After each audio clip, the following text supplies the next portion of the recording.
আজকের এই ভিডিওটা অতি গুরুত্বপূর্ণ। দেখা মাত্র প্রত্যেকটা বাংলাদেশী নাগরিক এটা ভিডিওটা শেয়ার করে দিবেন, কারণ আমি যে তথ্যগুলো দিচ্ছি। নমস্কার, আমি তরুণ ঘোষ। তিস্তার জল নিয়ে এতদিন ধরে চেঁচামেচি করে এবারে কি হলো, তিস্তার জল তো ভারত বন্ধ করে দিচ্ছে। এই তিস্তার জল নবীকরণ নিয়ে এগ্রিমেন্টটা, সেটা রিনিউ নিয়ে ভারত বারবার ডেকে পাঠাচ্ছিল বাংলাদেশকে। বাংলাদেশ সাড়া দেয়নি। শেষবার এসেছিল, বাংলাদেশকে বলে দেওয়া হয়েছে যে তিস্তার জল আমাদের কথা অনুযায়ী না চললে তিস্তার জল আমরা বন্ধ করে দেব। কারণ তিস্তা তো প্রবাহিত হচ্ছে একদম ভারতবর্ষের উৎসস্থল থেকে, গঙ্গা এসে পশ্চিমবঙ্গে ঢুকে সেটা তিস্তা হয়ে গেছে। গতকালকে নেশন ওয়ান্টস টু নো রিপাবলিকে একটা অনুষ্ঠান হয় ইংরেজিতে, সেখানে জলমন্ত্রকের, জলসম্পদ উন্নয়ন মন্ত্রকের একজন সচিব এসেছিলেন। তিনি এই তথ্যটি ফাঁস করে দিয়েছেন যে তিস্তার জল বাংলাদেশের সঙ্গে আর ভাগ করে নেওয়া হবে না। হ্যাঁ, কিছু জল যাবে। এখন 17% জল যায়, সেটা হয়তো 5%-এর মতো জল দেওয়া হবে। ঠিক পাকিস্তানের ক্ষেত্রে যেভাবে এগোচ্ছিল, বাংলাদেশের ব্যাপারেও ঠিক একই পথে চলেছে। এইবার বাংলাদেশের ক্ষেত্রে তিস্তার জল বন্ধের পথে চলেছে ভারতবর্ষ। এখন একটা খবর বেরিয়েছে, খবরটা করেছে ওপি ইন্ডিয়া। ওপি ইন্ডিয়া লিখছে যে গঙ্গা জল চুক্তি পুনর্নবীকরণের কাছাকাছি আসার সাথে সাথে ভারত পুনর্বিবেচনার জন্য চাপ দিচ্ছে। বাংলাদেশের সাথে চুক্তি সম্পর্কে আপনার যা জানা দরকার, 1996 সালে 30 বছরের জন্য এই চুক্তিটা হয়েছিল, যেটা 26 সালে মার্চ মাসে শেষ হচ্ছে। সেই চুক্তি অনুযায়ী 17% জল পেত বাংলাদেশ। সেটা এখন 17% কেন? কিছুই পাবে না। দয়া করে যদি 5-7% দেয় তাহলে হয়তো পেতে পারে। রাজনৈতিক স্রোত পরিবর্তন এবং নদী সম্পদের ওপর ক্রমবর্ধমান চাপের মধ্যে ভারত বাংলাদেশের সাথে ঐতিহাসিক গঙ্গার পানি বন্টন চুক্তি পুনর্বিবেচনার জন্য চাপ দিচ্ছে। উল্লেখযোগ্যভাবে 2025 সালের এপ্রিলে পহেলগাঁওয়ে মারাত্মক সন্ত্রাসী হামলার পর নয়াদিল্লি পাকিস্তানের সাথে সিন্ধু পানি চুক্তি স্থগিত করে। এরপরই ভারত ইঙ্গিত দেয় যে আভ্যন্তরীণ জলের চাহিদা বৃদ্ধির কারণে তারা গঙ্গা চুক্তি পুনর্বিবেচনা করতে চায়। তার মানে পাকিস্তানের যখন ইন্দাস ওয়াটার ট্রিটি যখন বন্ধ করেছিল, তখনই বলেছিল যে গঙ্গা ওয়াটার ট্রিটি যেটা আছে সেটাও আমরা পুনর্নবীকরণ করব। যদি সম্মত না হয় তাহলে কারেন্টের লাইন কাটার মতো কুচ করে কেটে দেব, ফারাক্কা বাঁধ দিয়ে আর কোনো জল বাংলাদেশের মধ্যে যাবে না। কারণ জলটা হচ্ছে ভারতবর্ষের উৎসস্থল থেকে বেরিয়েছে। এই জলটা যেটা বেরিয়েছে সেটা হচ্ছে তিস্তা থেকে জলটা বেরিয়েছে। এটি তিব্বতের সীমান্তের কাছে সিকিম হিমালয়ের তসো-লামো হ্রদের কাছে হিমালয়ের উৎপত্তি লাভ করে। এটি সিকিম এবং পশ্চিমবঙ্গের মধ্যে একটি সীমানা তৈরি করে। অনেক লেখকের মতে খাংসে হিমবাহ এবং লাচো তিস্তার নদীর উৎস। নদীর মোট দৈর্ঘ্য 309 কিলোমিটার এবং সেটি 12,540 কিলোমিটার জুড়ে জল নিষ্কাশন করে। তিস্তা ব্রহ্মপুত্র নদীর, যা বাংলাদেশের যমুনা নামে পরিচিত, একটি উপনদী এবং ভারত ও বাংলাদেশের মধ্যে দিয়ে প্রবাহিত হয়। 17% ব্যাকেটে দেওয়া আছে। সিকিমের খাড়া ভূখণ্ডের মধ্যে দিয়ে দ্রুত প্রবাহিত হওয়ার কারণে এটি জলবিদ্যুৎ প্রকল্পের জন্য একটি সম্ভাব্য উৎস।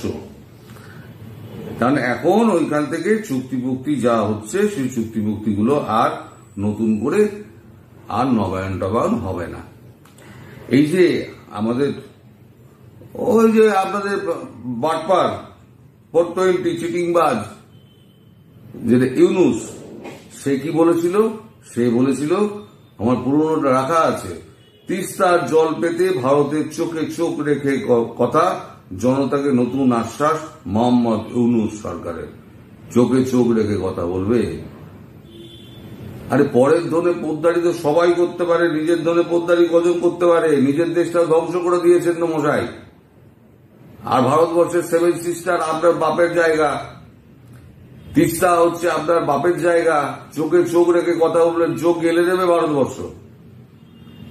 যেমন পাকিস্তানে এখন একটা বিক্ষোভ মিছিল হচ্ছে, আপনারা সে ভিডিও দেখলে আপনারা অবাক হয়ে যাবেন। পিছুয়ারা ধনে কা পানি দো, পিছুয়ারা ধনে কা পানি দো, পিছুয়ারা ধনে কা পানি দো, মানে সোঁচাবার জল নেই। বুঝতে পেরেছেন? মোহাম্মদ ইউনূস, আপনার তো আবার লাগে টাকে না, আপনার তো এই সমস্ত কি সমস্ত আপনার লাগে, ল্যাঙ্গট ফ্যাঙ্গট এই সমস্ত পড়ে টরে তো ঘুরে বেড়ান, কিন্তু বাকি যে জনগণ আছে তাদের তো লাগবে। খাবার জল ছেড়ে দিন, ছোঁচাবার জল পর্যন্ত পাবে না। আপনি এমন দেশ শাসন করছেন।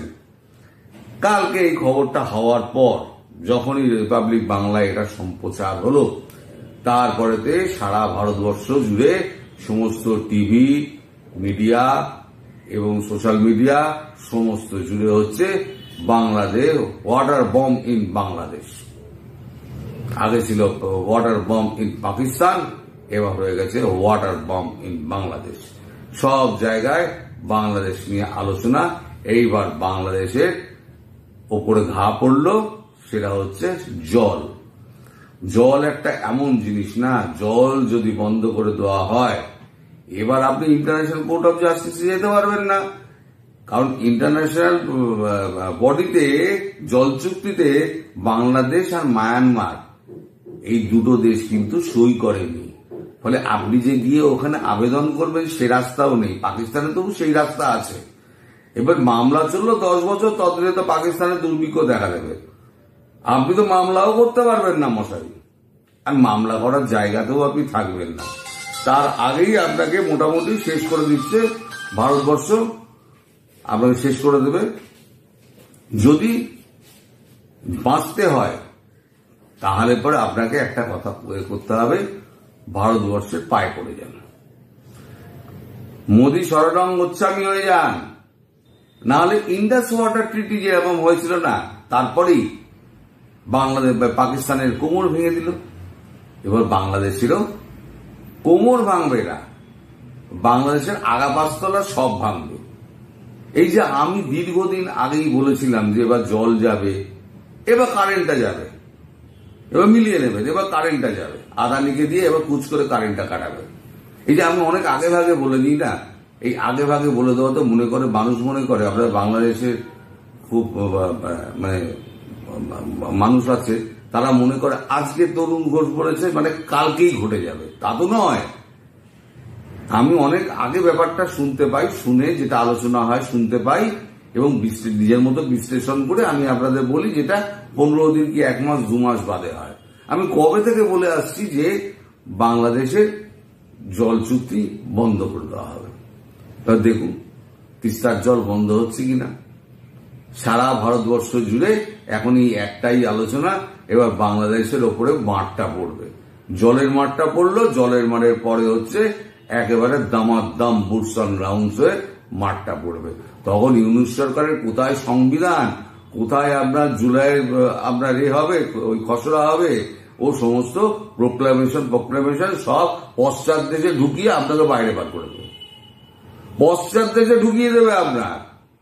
আপনি যদি মনে করেন যে আপনি বাংলাদেশের জাতির পিতা হয়ে গেছেন, আপনি সমস্ত ইতিহাস আপনি ভুলিয়ে দেবেন মানুষকে, আপনার বাপের নাম ভুলিয়ে দেবে ভারতবর্ষ। এনার নাম নরেন্দ্র মোদী। নরেন্দ্র মোদী মুখে কিছু বলেন না, উনি চুপচাপ থাকেন। সংঘের লোক তো, সংঘের লোকেরা সবসময় চুপ করে থাকে, কাজে করে দেখায়। পাকিস্তানের বিরুদ্ধে একটা কথা বলেছে, শুধু করে দেখিয়ে দিয়েছে। এবার বাংলাদেশ সম্পর্কে বাংলাদেশের নাম নেয়, পাকিস্তানের যেমন উনি নাম নিতেন না, বাংলাদেশের নাম নেন না। তেমন এতটাই ঘৃণা ওনার মনে, কিন্তু উনি মুখে কিছু বলবেন না। আপনি হাতে পায়ে ধরে একবার দেখা করেছিলেন, সেইটা দেখা হয়েছিল, এবার আর দেখা টাকা হবে না, সোজা হবে মার। মার মানে ভুবন অন্ধকার করা মার। সে মারের জানেন তো, লাঠা ঔষধির থেকে বড় ঔষধ কিছু নেই। মারো আচ্ছা করে। প্রহার এটা ধনঞ্জয় বলে একটা কথা আছে, মানে প্রহার করে ধনঞ্জয়ের নাম ভুলিয়ে দাও। সেই প্রহার এর ধনঞ্জয় এবার কার প্রতি প্রয়োগ হবে? ডক্টর ইউনূস আপনার উপরে। ডিপ স্টেটের সঙ্গে আপনি হাত মিলিয়েছিলেন না, এবার ডিপ স্টেটের তো অবস্থা খারাপ, ট্রাম্পেরই অবস্থা খারাপ করে দিয়েছে। চায়নায় বসে এখন হিসেব জিজ্ঞেস কষা হচ্ছে, দেখুন চায়নায় বসে আছেন অজিত দোভাল আর চায়নার বিদেশমন্ত্রী বসে আছেন। কি হচ্ছে জানেন? আমি আপনাকে বলে দিচ্ছি, সেটা হচ্ছে বাংলাদেশের ব্যাপারে যখন আমরা সিদ্ধান্ত নেব, আমরা যখন কাজ শুরু করব, আপনি নাক গলাবেন না। আপনাকে মায়ানমার দিয়ে দিচ্ছি, মায়ানমারে যা করার আপনি করুন, মায়ানমারে যা দরকার আছে ভারতবর্ষ দিয়ে দেবে, আর ভারতবর্ষে আপনাকে পুরো বাজার খুলে দেবে। আপনি বাংলাদেশ নিয়ে নাক গলাবেন না।